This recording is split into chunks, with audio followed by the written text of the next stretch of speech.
Hi, I'm welcoming here to Create, Produce, Lead Mark Herring, a technical director that I've done a lot of work with through the years. And I'm looking forward to sharing with you some of the experiences we've had and talking about Mark's vast experience and what he can share with us as well. So, welcome aboard, Mark. Thanks, Webb. Glad to be here. So, it's interesting. We met through an agency that we were both consulting with years ago, and we did this big project with a video gaming company, and that continued on for many years for us. We did a lot of consulting with them, and we did some very big projects together, as well as some small ones. The big ones, we had millions of people watching our corporate events, which is very unusual. And how did you get into the business originally? I really grew up in the business. The church I grew up in had a pretty extensive production footprint on Sunday mornings, and then their youth ministry as well. And I got interested in junior high at a, Pinewood Derby race that I was doing with Awana clubs. I built my Pinewood Derby car, but I was more enamored with the guy running the soundboard with the view meters jumping up and down with the race car sound effects. And so I started asking him questions, and he was only a few years older than me. He was in high school, and he's actually in the business as well. His name is Ken Haller. As a producer I've known for over 40 years now because I met him when I was in junior high.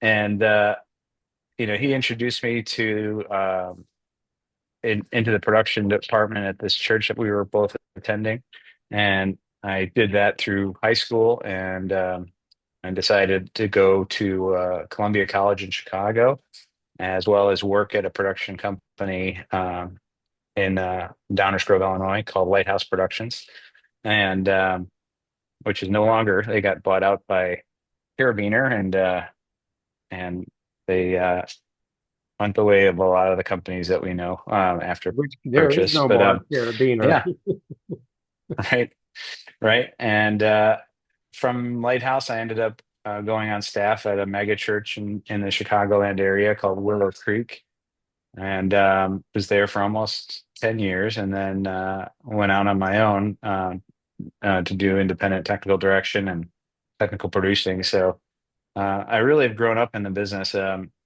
just going from one department to the other and learning everything I can learn, and which is really what kind of endeared me to the technical direction and technical producing bent, because I kind of dipped my toes into every department and learned how they work and operate, and it enables me to be an overall designer and implementer of all the technology.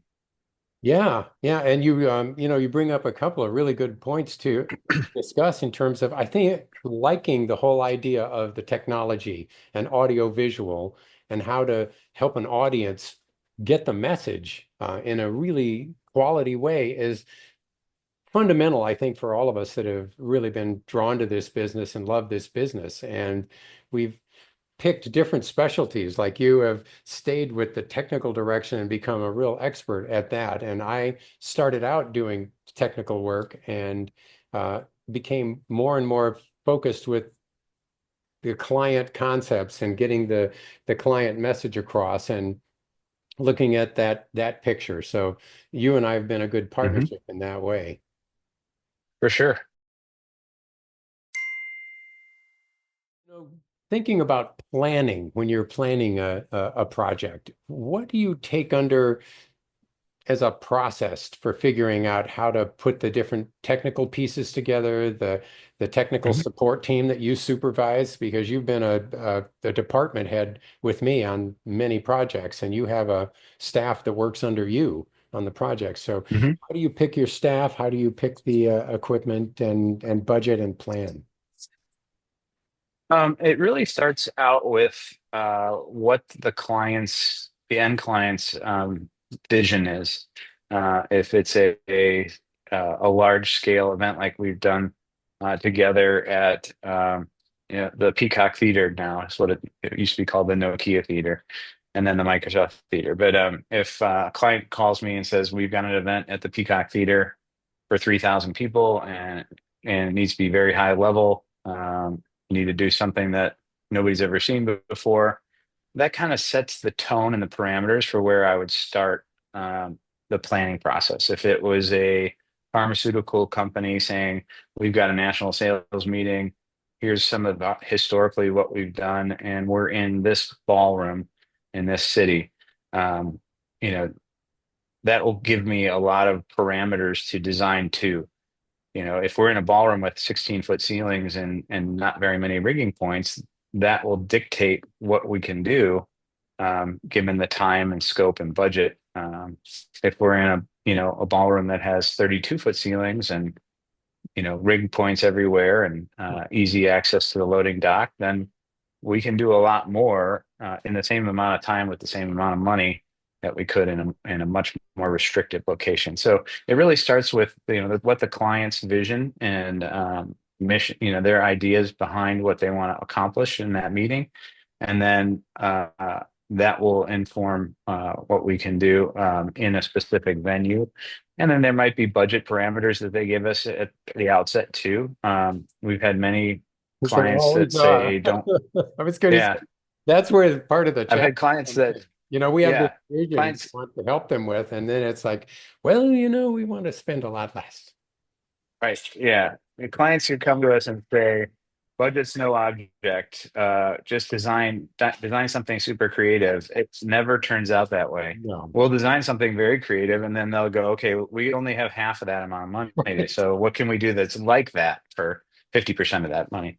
So I've never had a client come to me. Actually, we had one client that the sky was the limit, but that was the Kingdom of Saudi Arabia. So they didn't really have budgetary concerns.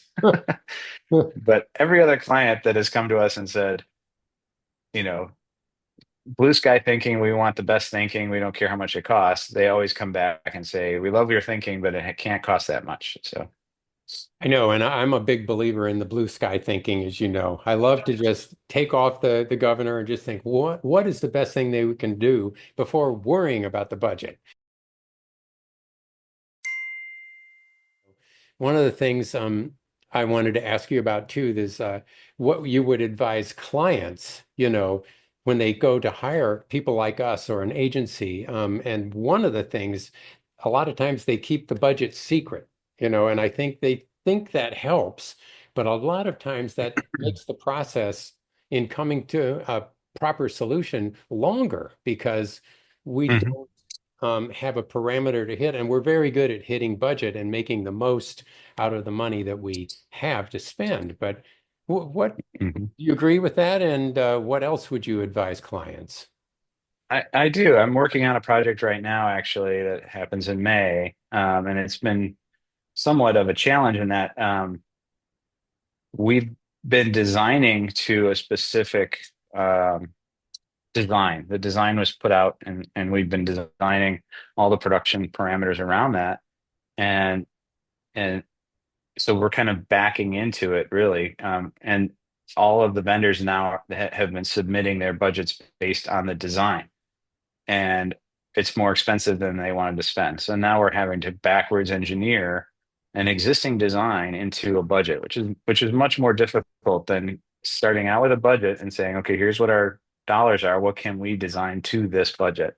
But you're right. A lot of clients won't share that budget with us until we actually present the numbers to them, and then they want us to cut it, which is it's always more difficult to try to backwards engineer an existing design to specific budget parameters versus knowing what the budget is up front and designing to the budget.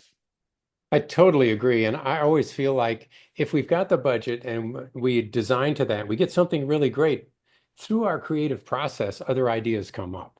And one of the things Mhm. I always like to do, and frequently we call it like a white paper, is present some of those ideas to the client. Say, okay, here's what we can do for the allocated budget that you've given us. But in our process, we came up with all these other things that are cool. And if you like them and you think that would help you deliver your message better, let's discuss them. Mhm. I agree. I think that's a better way to do it rather than hiding the budget because yeah, reverse engineering is it's like sometimes it's very hard to capture those elements. Based on your experience now, what do you Mhm. wish you knew when you started out in the business? Anything that you wish someone had told you or that you knew about what was coming? Um, that's a good question. I think I think just as a freelancer, planning for the downturns in the economy have always kind of taken me by surprise, and I have a hard time making sure that I'm prepared for those. When the economy turns south, you're not thinking it's going to turn south, and then all of a sudden you're looking for work and you're trying to scramble to, make ends meet. I think that, in the urgent, important worlds that we live in, we tend to not think about that, 6 months from now that the work may dry up because an agency goes out of business or the client they lose the account because somebody didn't do their job right or the economy turns and people just stop spending external dollars. So I think if someone were to tell me the 20-year-old self that, make sure you're planning for a 6 month downturn in the economy or a 1 year downturn in the economy or a 3 year pandemic, um, I would have probably planned differently and spent differently. So, Yeah, that's good advice. And, having been a freelancer for most of my career too, and like you are a freelancer, independent businessman, mhm. that's a lot to plan on to try and save enough so that when it stops, you have Yeah. a nest egg to lean on. That kind of dovetails with one of the questions I wanted to ask you in terms of people that might want to get into this business because we hire some. I really like bringing in people to introduce them to the business that have an interest in AV, like we did, as production Mhm. assistants or runners or something like that. Anything you would think to share in terms of people that might want to get into this business? Um, some advice that was actually given to my son who wanted to get into music. A gentleman named Bill Ross is a famous composer out in California. There, he's written a lot of the recent Star Wars movies. And um, when my son Nathan was trying to decide what to do and uh, where to go for music, Bill said, just fill your toolbox, go to school, possibly get your master's. The more tools you put in your toolbox, the more successful you'll be. I know a lot of people in our industry didn't go to college, but I would recommend that anyone wanting to get into our industry go to college, go to a college that's specializes in what we do. There are a lot of colleges now that have specific AV programs and theater programs and um, all kinds of technical uh, things that you can get into and really fill your toolbox before going out into the industry. I think you'll do much better having some skills. And that it may not be college, but it may be a local theater or, volunteering at your church if they've got production and filling your toolbox that way. But I would recommend anybody who wanted to get into our industry to fill your toolbox with as much as you can before you actually have to start paying your own rent and car insurance and all that stuff. A toolbox is a great analogy here for how it is on site, right? I mean, Yeah. we need so many tools to do what we do well. And many of them are not physical tools, they're just experience tools. And communication is such a big part of what we do. And I think that's something you gain from those early experiences, and you learn the language from education as well. That's, Hmm. I like that. In terms of tools, technology has changed a lot in the last, Hmm. 15 years or so. Um, Favorite technology of yours that you use that you like to work with? It's a good question. Recently, I really liked using a product called Vanish. It's a LED product manufactured by Rowe. It's a 8 millimeter product that is 70% transparent. So it has, holes in it. And when you turn the LED off, you can see all the way through it. When you turn the LED on, it's almost completely opaque because the light coming out of the LED basically fills your vision. So what you can do, which is really cool and creative, is that you can put scenery behind the vanish wall or lights behind the vanish wall, and you use those in conjunction. Like you can have things that are hiding behind the wall that you reveal, or you can have lights that stream through as an effect. It's a pretty cool technology, and it looks really, really nice on shows. It's a very good product. I really like it. And then there's a lot of new lights, LED based lights and laser based lighting that are very bright, do incredible beamage. I mean, just really, really cool effects in the room. When you have some haze in the room, you can do some really cool stuff with a lot of these new lights that are out there, and they don't consume as much power as the old days of arc lamps that took a lot of power. So you can put a lot more lights in your rig if you can afford the lighting budget, and you don't need as much power as we used to in the old days with the bigger, higher powered lights.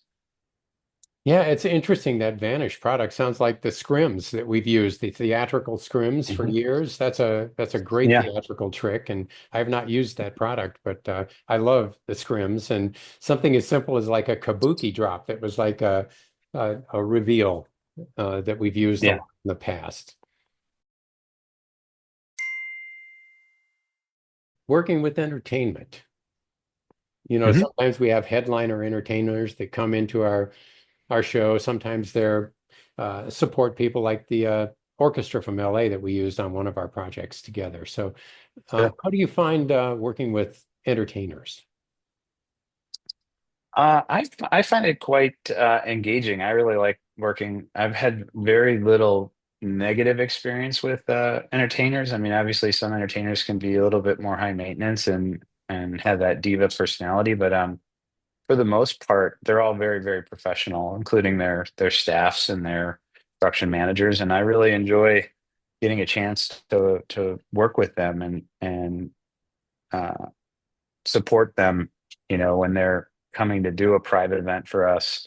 Um, it's a challenge because they usually have a large technical footprint that they need support for. So, and we have to try to shoehorn that specific setup or that rider into our existing setup.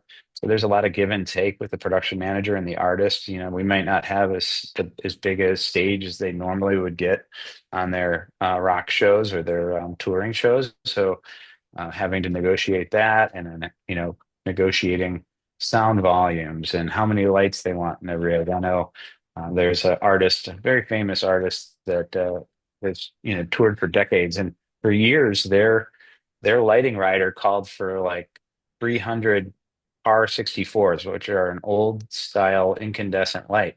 Well, nobody uses par 64s anymore. So we'd have to go to that production manager and say, hey, we're not going to have par 64s on this rig. We're going to have 300 moving lights, and we welcome your lighting designer to come into our previs room and pre-program the show prior to us being, to the night. And then they're usually pretty amenable to that, um, because nobody really carries par 64s anymore. No. Yeah, that's funny. Some of those old riders that come along with the entertainers are interesting like that. Those long-standing touring acts. We had this one act I did recently that was like that. One of these groups that what was famous years ago. As we say, we get the entertainers on their way up or on their way down. General, we don't get Yeah. we're in the peak of their career. And they had a couple of guitarists, and we're going to bring in these guitar rigs, right? They've got two of them to go on this little stage.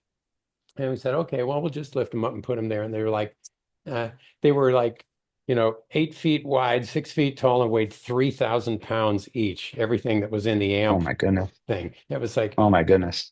okay, uh, bring in some lifts to do it and figure out that the stage can hold them. Interesting legacy acts that we work with sometimes. Yeah. Yeah. Um, Yeah. I got to work with Usher and his team a couple of years ago, right before he did his Super Bowl halftime show. And I got to tell you, that guy is the consummate professional and so hardworking. I mean, he showed up for his sound check early. He did all the choreography during sound check. I mean, it was to see that guy on stage was really impressive. He really works very, very hard to make sure that he's giving his private show audiences just as good of a show as what he was going to do at the halftime show or at his residency in Las Vegas. I was very impressed by him. I love that when we see that. That is so exciting to see that Yeah. that love that they have of performing. I worked with Michael McDonald years ago, and he did a 2.5 hour sound check for a half-hour show. They just Wow. worked and Yeah. worked and worked it, and it was like, wow, it was an amazing show. So Yeah. that's a fun part. I like the entertainment aspect of our business too. Any other things that you'd like to add? Um, I think there's a value in talking to clients too about experience. Like obviously between you and I, there's almost 100 years of experience. You know, uh, I'm 35 years in, you got to be 40 years in now. So, Close to it, yes. um, yeah. So I mean, there's a lot of experience between the two of us. And I think, when clients are looking for support for agencies and vendors, a lot of times they're picking the cheapest vendor. And they're, not going to get the best product because the cheaper suppliers are probably using cheaper people who don't have the experience that we have. So I think especially if you have a difficult project or a challenging project, actually spending some money on the experience on the agency side of things is going to pay in, you know, spades for you because you're going to get that institutional expertise that a younger group of people might not have yet. And pretty much every event has some moments that get very stressful in terms of making everything work for the audience and the venue and the technology and the schedule. Mhm. And yes, I totally agree. And when I have the opportunity to hire really experienced team members like yourself, I really like that because we know how to adapt and how to make the best Yeah, of the challenge that we have because it's a challenging business, but that's part of what we like about it is it's challenging yeah, and there's always something to learn. And I've always found that the people that I work with really want to do their best to make the show as good as possible. And yeah, that's I agree. delightful to be with a team. I love the teamwork. That's a probably one of the biggest aspects I like about the business and seeing the team members that really are doing everything they can to make it a great event for everyone. Yeah. And one other thing I would say too is continuing education.